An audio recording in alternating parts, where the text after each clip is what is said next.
Hello dear students, फिर आज अपन 9th-10th के लिए पार्ट 2 मॉडल्स के साथ में आपके सामने हूँ। आज अपन इसमें देखेंगे मे और माइट का यूज। सबसे पहले अपन मे का यूज देखते हैं।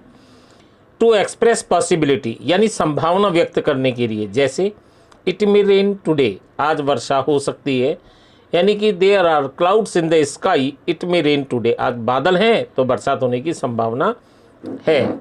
It is possible that it will rain, यानी संभावना है कि आज बारिश होगी। शी मे कम टुमारो, वह संभवतः कल आ सकती है। इट इज़ पॉसिबल, यह संभव है, that she will come tomorrow, कि वो कल आएगी। They may be watching a movie, वे संभवतः मैच देख रहे होंगे। It is possible that they will be watching a movie. Rules number 2 है टू एक्सप्रेस परमिशन, अनुमति मांगने के लिए, जैसे मे आई कम इन, क्या मैं अंदर आ जाऊँ। Am I allowed to come in, क्या मुझे अंदर आने की अनुमति है। ही मे गो नाउ, अब वह जा सकता है। He allowed him to go now, यानी उसे जाने की अभी अनुमति है। नंबर 3 है टू एक्सप्रेस अनसर्टेनिटी, अनिश्चितता बताने के लिए, जैसे who may be knocking at the door, दरवाजे पर कौन खटखटा सकता है। इट इज़ अनसर्टेन, ये अनिश्चित है। Who is knocking at the door, के दरवाजे पर कौन खटखटा रहा है। हु मे बी देयर, वहाँ कौन हो सकता है। It is uncertain who is there. Number 4 to express wish और प्रेयर इन ऑप्टेटिव सेंटेंस, इच्छा या कामना व्यक्त करने के लिए, जैसे may you live long, may you success kiss your feet, may God punish the culprits. Number 5 to express request, अनुरोध व्यक्त करने के लिए, आग्रह निवेदन व्यक्त करने के लिए, जैसे may I have your pen please, may you please shut the door, may I expect your support, may I use your pen.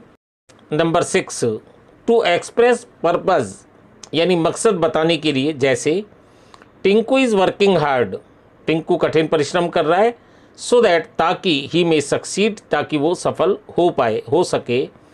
I am going to him, मैं उसके पास जा रहा हूँ, सो दैट, ताकि I may establish a better relation with him, जिससे कि मैं उससे बेहतर संबंध कायम कर सकूँ।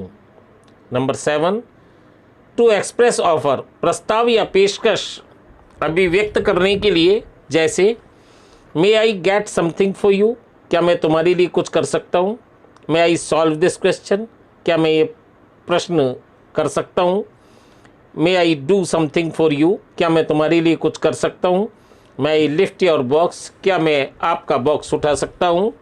Rule number 8 to express the sense of there is good reason for, यानी किसी सही चीज़ का सही कारण के भाव में, के अर्थ में, जैसे the principal may as well cancel the admission, जो प्रधानाचार्य होता है वो प्रवेश को निरस्त कर सकता है। कोई ना कोई पर्याप्त कारण होना चाहिए, कोई उचित कारण होना चाहिए।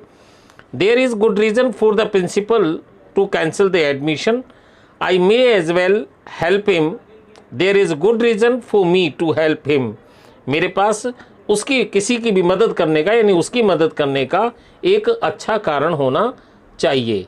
तो ऐसी स्थिति में हम मे का यूज कर सकते हैं। आइए अब यूज़ ऑफ माइट देखें, यानी माइट का उपयोग देखें। माइट का प्रयोग मे के पास्ट इक्विवेलेंट के रूप में किया जाता है, यानी पास्ट के समकक्ष किया जाता है।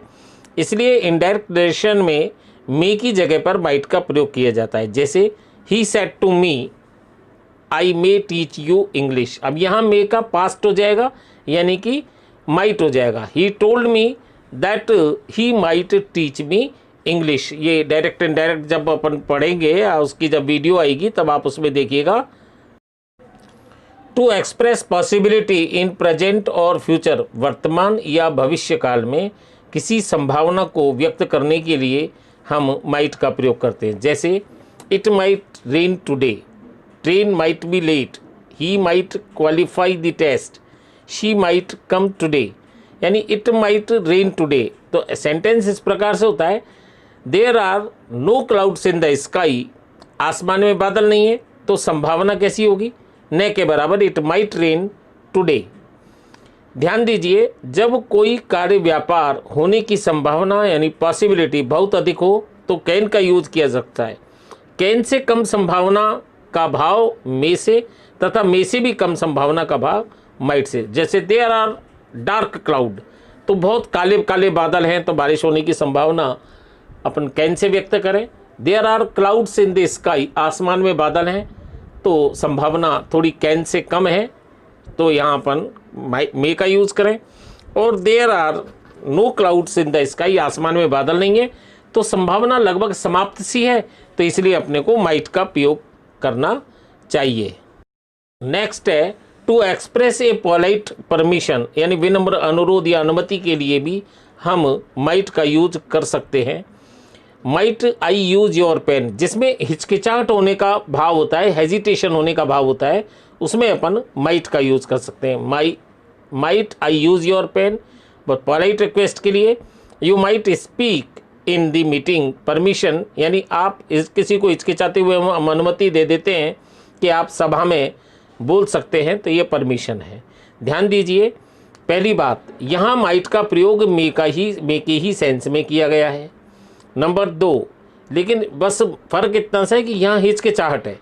नंबर 2, रिक्वेस्ट या परमिशन, अनुरोध अनुमति का भाव व्यक्त करने के लिए कैन, कुड, मे तथा माइट सबका प्रयोग किया जा सकता है। Could might say can may की तुलना में ज़्यादा पोलाइटनेस का भाव व्यक्त होता है। नंबर 3, कैन की अपेक्षा मे से ज़्यादा पोलाइटनेस का भाव व्यक्त होता है, यानी कैन में कम पोलाइटनेस है और मे में ज़्यादा पोलाइटनेस होती है।